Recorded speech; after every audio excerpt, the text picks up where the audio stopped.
ของพันเจ้าจักได้หยังได้ผัวอยากได้ผัวเอาอีกแล้ว โอ้อยากได้แฮงบ่อยากได้ให้โอ้พี่น้องยานเผาก่อนนะ ยานเท่าก่อนก็เลยอยากได้ผัวตลอด โอ้ยอายุ17 เจ้าสิเอาเท่าไหร่ขะดองเจ้าเอาว่าสิเอาผัวเท่าไหร่ 30คือเก่าหั่นแหละ 30คือเก่าแต่งเมื่อเลยบ่โอ้อีพ่อแม่เจ้าให้บ่ว่าเจ้าอยากได้ผัวอยากได้ผัว ลูกสาวอยากได้ผัวบ่มีไผบังคับนะ โอ้ ผัวน่ะมันสิสบายบ่ บ่ได้สบายก็เพราะแบบสร้างอนาคตไปนำกัน สมมุติว่าคันมีคนมักเจ้านี่ผู้บ่าวพังรู้พังลาวพังไทยเวียดนามเจ้าเอาได้บ่ เอาได้เนาะเอาได้ อ๋อเพราะว่าที่เจ้าบอกว่าอยากได้ผัว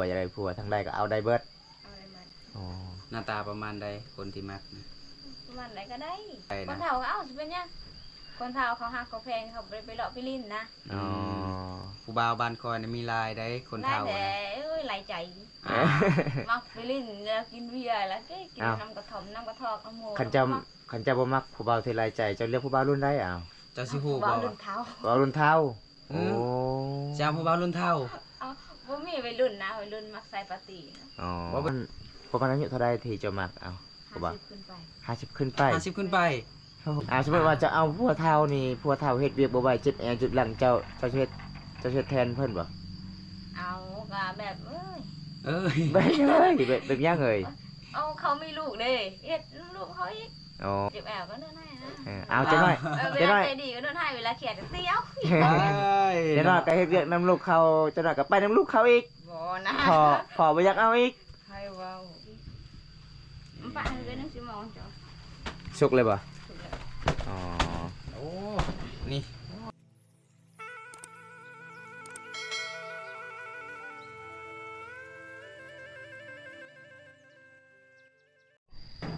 สบายดีสาวเมา สบายดี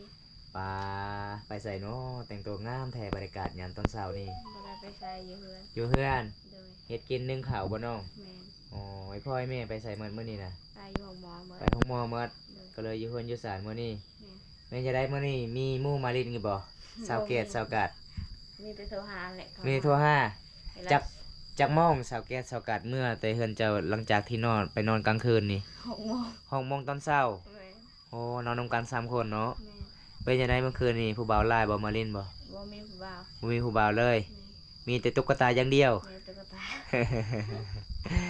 นี่พี่น้องมาเยี่ยมมายามเพิ่นบรรยากาศยามตอนเช้าๆเด้เพราะว่ากับ FC หลายๆคนให้บ่มตามาเยี่ยมมายามก็เลยจัดให้ตามคำขอเพิ่นสารเพิ่นประมาณซั่นนี้พี่น้องคันเวลายามพ่นนี่เปียกมาเลยบ่น้องทางนี้บ่ เปียกเบิด โอ้มันสิเป็นปองมันเนาะ แม่น คันยามหนาวนี่ก็หนาวแฮงเนาะ แม่น โอ้ยพี่น้องเอ้ยสาวลาวเผามังกรสาวเมาก็สิเฮ็ดกินนึ่งเขาวพี่น้องบรรยากาศยามตอนเช้าเด้ บ่ค่อยฮักเจ้าในภาษาไทยเขาว่าจังได๋ ฉันรักคุณ ฉันรักคุณ เฮ้ย แต่คุณไม่รักฉันนะ ฉันก็รักเจ้าเหมือนกันนะ เอซีถามมาสวัสดีครับสาวๆสบายดีเอซีเนี่ย สบายดี นี่สบายดีเด้อ ความฝันของเจ้าแม่นหยังก็ ผัวจ้า ผัวจ้า ความฝันของสาวเมานะอยากได้ผัว จะได้แห้งบ่ตอนนี้บ่จะได้แห้งบ่อ๋อ แต่ว่าเพิ่นอยากได้ผัวนะอยากได้รุ่นใดก็ รุ่นเท่า รุ่นเท่าประมาณจักปีขึ้นไป 50ขึ้นไป ถ้า50ลงมานะ เอ้าทำไปไปมา เอาคือกัน เอาได้เบิด แต่ เนาะ ว่าที่อยากได้ที่สุดแม่น50ขึ้นไป โอ้ไผที่อายุ50ขึ้นไปนะเอาเด้อเฝ้าจีบเราเด้อ พันเจ้าจักได้หยัง อย่าได้รถ ได้รถ อย่าได้ผัว จะได้ผัว เอาอีกแล้ว โอ้จะได้แห้งบ่ อย่าได้ให้ โอ้พี่น้อง ยานเผาก่อนนะ ยานเท่าก่อนก็เลยอยากได้ผัวตลอด โอ้ยอายุ17 เจ้าสิเอาเท่าไหร่ขะดองเจ้าเอาว่าสิเอาผัวเท่าไหร่ 30คือเก่าหั่นแหละ 30คือเก่าแต่งเมื่อเลยบ่โอ้อีพ่อแม่เจ้าให้บ่ว่าเจ้าอยากได้ผัวอยากได้ผัว ลูกสาวอยากได้ผัวบ่มีไผบังคับนะ โอ้เพราะว่าเจ้าก็เป็นลูกสาวกก แม่น น้องเจ้ายังจักคน ยังสาม ยัง3 คนโอ้เฉพาะเนาะตอนนี้อยากเอาผัวเนาะ เจ้าคิดว่าเอาผัวน่ะมันสิสบายบ่ บ่ได้สบายก็เพราะแบบสร้างอนาคตไปนำกัน อ๋อ ความสร้างความสาไปนำกันเนาะ แม่น ถ้าผัวขี้คร้านก็เมียไปผัวนอนก็เมียไปคือเก่าผัวไปลินไปกินเบียร์กับเมียไปคือเก่าเป็นให้ผู้เดียวเมื่อยแล้วก็หายกันผิดกันเนาะ บ่สาวเมา สมมุติว่าคันมีคนมักเจ้านี่ผู้บ่าวพังรูพังลาวพังไทยเวียดนามเจ้าเอาได้บ่ เอา เอาได้เนาะ เอาได้ อ๋อเพราะว่าที่เจ้าบอกว่าอยากได้ผัวอยากได้ผัวทั้งได้ก็เอาได้เบิด เอาได้มัน อ๋อ หน้าตาประมาณใดคนที่มักนะ ประมาณไหนก็ได้ ประมาณนั้นก็ได้ อย่า บ่ เว้าประมาณใดก็ได้ คน นะ เฒ่าก็เอาสิเป็นหยังคนเฒ่าเขาหักเขาแพงเขาไปเลาะไปลิ้นนะ อ๋อ ผู้บ่าวบ้านคอยน่ะมีลายได้คนเฒ่า ได้แต่ นะ เอ้ยหลายใจ อ่า มักไปลิ้นแล้วกินเบียร์แล้วก็กินน้ำกระท่อมน้ำกระทอกน้ำโม คันเจ้าคันเจ้าบ่มักผู้บ่าวที่หลายใจเจ้าเลือกผู้บ่าวรุ่นใดอ้าว เจ้าสิฮู้ บ่ บ่ รุ่นเฒ่า ผู้บ่าวรุ่นเฒ่า เอ โอ้ เจ้าผู้บ่าวรุ่นเฒ่า เอาบ่มีวัยรุ่นนะวัยรุ่นมักใส่ปาร์ตี้นะ อ๋อ บ่วัยรุ่นบ้านคอยน่ะมีหลายคนเฒ่า ไม่ นะ แต่ก็บ่มัก แบบวัยรุ่นที่แบบบ่ได้มีลูกมีเมียนะยังโสดนะโสดมาจน30-40 ปีแหละเจ้าสิเอาบ่ ยังทันเห็นหน้าเนาะก็สิเอาได้เห็นหน้าก่อน เห็นหน้าก่อนบ่เอ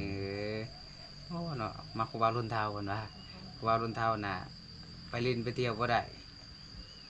หักลูกหักเมีย ก็ประมาณอายุเท่าใดที่เจ้ามักเอาผู้บ่าว 50ขึ้นไป 50 ขึ้นไป 50ขึ้นไป โอ้โห โอ้ย กา50ลงมาบ่เอาบ่ เอา เบากล้วยน่ะบ่มีสิทธิ์เด้อทุกคนเด้อเนาะ ขึ้นไป30ขึ้นไปบ่ บ่ ไผที่อายุ โอ้ 50ขึ้นไปน่ะมีสิทธิ์เนาะแต่สำหรับ 50 ข้อยน่ะก็บ่มีสิทธิ์แล้ว 56ปี60 แม่ ยังแห้งๆบ่เฮ็ดเวียกเฮ็ดงานบ่สำนั้น เฮ็ดหยังเขาเฮ็ด อ้าวเฮ็ดให้เฮ็ดสวนเด้ บ่ได้เฮ็ดเวียกสิมีกินบ่ล่ะ นี่ สิ จะ เฮ็ เฮ็ ด ด ได้มี ขอทาน จะเฮ็ดซอยบ่ โอ้ย ขอทานเอาอยู่จังทานก็มี สมมุติว่าจะเอาผัวเฒ่านี่ผัวเฒ่าเฮ็ดเวียกบ่ไหวจุดแอร์จุดหลังเจ้าจะเฮ็ดแทนเพิ่นบ่ เอาก็แบบเอ้ย เอ้ย แบบเอ้ยแบบยังเอ่ย เอาเขามีลูกเด้เฮ็ดลูกเขาอีก อ๋อ เออ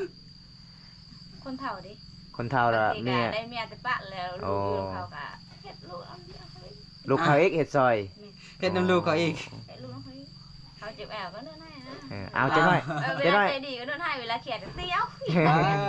จังหน่อยก็เฮ็ดเวียกนํลูกเขาจังหน่อยก็ไปนํลูกเขาอีก บ่นะ พอบ่อยากเอาอีก ให้เว้า บ่แล้วแบบนั้นบ่เฮ็ดแล้วเนาะ คลามเนาะบ้านเฮาเนาะสมอเนาะเฮ็ดบ่ได้ถ้าเอาผัวแล้วต้องจริงใจเนาะไปทางอื่นบ่ได้พี่น้องประเพณีบ้านเฮา ไผไม้ผู้ไผไม้แล้ว เฮ็ดหยังตอนนี้น่ะ นึ่งเขานึ่งข้าวให้พ่อแม่ไปใส่จ้า พ่อแม่คอย จ้าคือกันเนาะ ฮะ ไปอยู่ห้องหมอ ไปชงหม้อจ้า เด้อ โอ้ไปเฮ็ดหยังน้อง ไปเบิ่งเอื้อยข่อยเจ็บท้อง เจ็บท้อง แม่ แต่เมื่อคืนนี่บ่ แม่ อ๋อ ยังบ่มาอยู่ ยังบ่มายังบ่เมื่อ แสดงว่านอนอยู่เฮือนเมื่อคืนนี้มีแต่เจ้ากับน้องสาว เด้อ อ๋อมีคนมาลักเกิบอีกบ่เมื่อคืนนี้ บ่มี บ่มีแล้ว เกิบก็เข้ามาลักอีก ลัก บ่มี โอ้ย บ้า ทางเกิบทางโทรศัพท์ทางเงินล่ะโน ผู้บ่าวเบิดลักเกิบนะ บ้า ผมบ้ามันเนาะ จะบ่ต้องลมซะผู้บ่าวนะ ไปล็อกประตูโลด เออผัวเกิบนะซื้อกุญแจมาใส่โลด เกิดเขาใส่แก่นั่นแหละ เขาจังบ่ลักเด้บ่ใส่กุญแจเขาก็ลักเลย เกิบก็ลักโอ้จังเป็นคักแต่ผู้บ่าวตัวนี้นะ รักข่อยค่ะขอเป็นหยังเขา เนาะ ถ้าจะรักไปเกิด เขาบ่อยากลักเจ้าเนาะ อ้าวคันเขาสิรักเจ้านี่เจ้าสิไปได้บ่นำเขาบ่ ไป ไปได้บ่น้อง ไปได้ อ๋อ คันซั่นน่ะคอยสิเมื่อตอนแรกน่ะคอยสิลักไปเลยได้ซะลักกับมือเฮือนคอยเลยได้ซะ รักนี่นะ ให้ลักบ่ รัก ใช่บ่บ่มักผู้บ่าวรุ่นน้อยมักผู้บ่าวรุ่นเฒ่าอายุ50 ปี เดี๋ยวว่าเองว่ายังรักเขาได้นะ เออ ทางคนรักบ่ได้ แต่ว่าถ้าคอยสิลักน่ะก็ให้ลักได้ รักได้ ลักโตเพิ่นไปเมื่อเอาเมื่อบ้านฝา รักได้ก็คือรัก แม่ไว้สำรอ เนาะ ง แม่นบ่ แม่ แต่ว่าสเปคเพิ่นน่ะอายุ50 ปีขึ้นไปเด้เฮาน่ะบ่มีสิทธิ์ดอกบ่หยอกบ่ม่วนเพิ่นนำเพิ่นนี่แหละ บ่ซะเมาสาเหตุที่เจ้าอยากคบผู้บ่าวรุ่นใหญ่นี่ผู้บ่าวรุ่นน้อยเจ้าเคยผ่านมาแล้วบ่ เคยผ่านแล้ว เคยผ่านแล้ว เป็นจังไดนิสัยผู้บ่าวรุ่นน้อย ผ่านมา มั จาน ก จะ คน สู้ลาย เจ้าชู้ร้าย ผ่านมาจากคนเลย 2-3 คน เออ มีแต่นางไห้เวลาเขากินยาแดง เอ บ่ได้ ก็เลยสิญาติๆเนาะ แม่ อ๋อก็เลยอยากเอาผู้บ่าวรุ่นอายุใหญ่ๆอีก เวลาทึกทีมก็มีแต่นางไห้เพิ่นว่าโอ้ยค่อยอยากมาเห็นตอนที่เจ้านางไห้เด้เขาสิมาปลอบใจเจ้า ผู้บ่าวที่มักเคยทีมหน่วงประมาณบ่าวโกยเคยมีบ่ เคยมี เคยมีอยู่บ่รายใจแหงบ่ เคยจ้ะ โอ้ อ้ แต่คอยนะบ่ได้รายใจเด้ ไพ่สิโหยังมาลองคบ เอ้ยเราครบลองเบิ่งเอาไทยบ่เชื่อ ว่าก็บ่เปิดใจให้จ้า อ้าวบ่เปิดใจให้อีกเด้กำลังสิถามว่าคบกันบ่เนาะเอ้ยก็หยอกเนาะแต่ว่าเราสิตอบก่อนว่าบ่เปิดใจแล้วบ่เปิดใจให้เนาะเปิดใจให้ผู้บ่าวรุ่นใหญ่อย่างเดียวเนาะ เออ อืม บ่าวรุ่นน้อยก็สิย่านเลยเนาะ บ่มีสิทธิ์แล้วผู้ ไป บ่าว กับ รุ่นน้ เฮา อย แล้ว2-3มื้อก็ไปกับคนอื่นอีกใส่ปาร์ตี้อีก ใส่ปฏิ โอ้ เขาหล่อดี เออ คอยบ่รอนะบ่รายใจเด้อ ไพ่สิโห ไว้สิอยู่อีกแล้วยังบ่สุกอยู่บ่เขานะ ยัง มันอนาไฟไหม้แล้วนะบ่สุก ใช่ไหม เขาย่างอันนี้นะ ข้าวเหนียว เขาย่างเขาให้บ่เขาให้บ่เขาหน้าโอ้เรื่องเขาบรรยากาศยามตอนเสาร์มาเยี่ยมเพิ่นหน้าหางหลาเลยครับเป็นตลกแล้วก็อารมณ์ดีพี่น้องบ่พี่คุย หลังจากที่นึ่งข้าวแล้วจังหน่อยสิมีหยังเฮ็ดกินบ่ บ่มี บ่มีแนวกินบ่ตอนเช้า บ่มีแนวกิน อ้าวแล้วเจ้าสิกินหยังซะ อดเอา อดเอา แต่มีเด้อเลือกเอามีแล้วพอ กินตีมี่เป็นพ่องามเนาะ งามมันยังนาคือสิเป็นมีแล้วป่า พ่อห้าอ๋อพ่อจะบอกภาษาลาวเก่งเนาะเก่งอีหลี งามบ่ ซะโอ้อยากได้แบบนั้นบ่ จะได้แห้งบ่ อยากได้บ่ เออมันเป็นตะแบกไหม เจ้าก็อยากได้คือกันบ่ล่ะ เอาลูกเจ้า จะมาอยู่โลดอยู่นี่บ่โกย1 เดือนสมมุติว่าคันผู้เฒ่าพังไทยอายุรุ่นสูงๆอยากไปเยี่ยมไปยามเจ้าได้บ่เจ้าว่ามักผู้เฒ่ารุ่นเฒ่า ได้สิเป็นหยัง เจ้าบ่คุยบ่ ที่คุยเพื่อ ค่อยเห็นผู้สาวหลายๆคนเขตแถวชนบทเมืองสิโปนคันเพิ่นมาเยี่ยมมายามแล้วก็นี่เข้าป่าปุ๊บเข้าป่า อันนั้นล่ะส่วนธนบทคอยบ่เป็นส่วนธนบทนี่เลยจ้ะ เฮ้อ เพื่อนก็อยู่ข้างทางโอ้ยใครมาอุ้มเท่านะ อ๋อคันถ้าเข้ามาก็มาได้ มาได้ เอาพักเอา ฝากถึงผู้บ่าวรุ่นเฒ่าเนี่ยเอาเฮ็ดจังไดแบบให้ได้ใจเจ้าอะนะ ใจใจข่อยก็มาหาคุย เอ เอ อ อ เดี๋ยวข่อยสิยกใจให้ นี่ ฟ้าวมาได้เนาะมาก่อนได้ก่อนได้เนาะ แม่ อืม ว่าเนาะ มาไวๆเด้อ น้องเว้าแท้บ่ แท้ไผสิตัว จัก คนใหญ่ปานนี้แล้ว จักเปอร์เซ็นต์ที่น้องเว้าความจริงเพราะว่าคันถามมีไอ้เพิ่นอยากมาเยี่ยมมายามที่เฮือนเจ้าบ่หนี่บ่ บ่ บ่หนี่เนาะให้มาถึงเฮือนเลยเนาะคันถ้าถึกใจก็คอยร่วมกันไปเนาะ แม่ โอ้พี่น้อง100%เลยบ่ ลอย อ๋อ แถมให้อีก 100% 10 นี่พอดี110 แต่มาอีก 10% มันปะให้เกิน1ชั่วโมงจ้ะ สุกเลยบ่ ถูกแล้ว อ๋อ โอ้นี่โอ้ยเนาะ นึ่งข้าวเป็นเนาะ ดีที่ยังถึกอยู่นี่คันวิทย์นะพอแห้งแล้วบ่วิทย์ง่ายๆดอกเนาะ มันต้อง ชวนเอาเฮาจับ แล้วกินเอาเบิดกับแม่ มอสาเมาบ่ได้มอนบ่มือเจ้าจับเลยมอหั่น บ่เคยแล้ว เคยแล้วเนาะอ๋อ มือดานแล้วเนาะ นี่ทุกคนข้าวให้เปิด เขา กะ หามัน ข้าวหน้าบ่ เขาหน้าคิดว่าเขาให้เด้ บ่ได้เฮ็ดให้ปีนี้ เฮ็ดหน้า เห็นนะทาลูกเคย ถ้าลูกเคยอีกเลย ทาลูกเคยอีกแล้ว เจ้าว่าสิเอาแบบรุ่นเฒ่านะเพิ่นสิไถหน้าได้อยู่บ่ ได้ โอ้ยขนาดเฮา เป็น ที่บ่ กำลั ได้ งใจให้เดี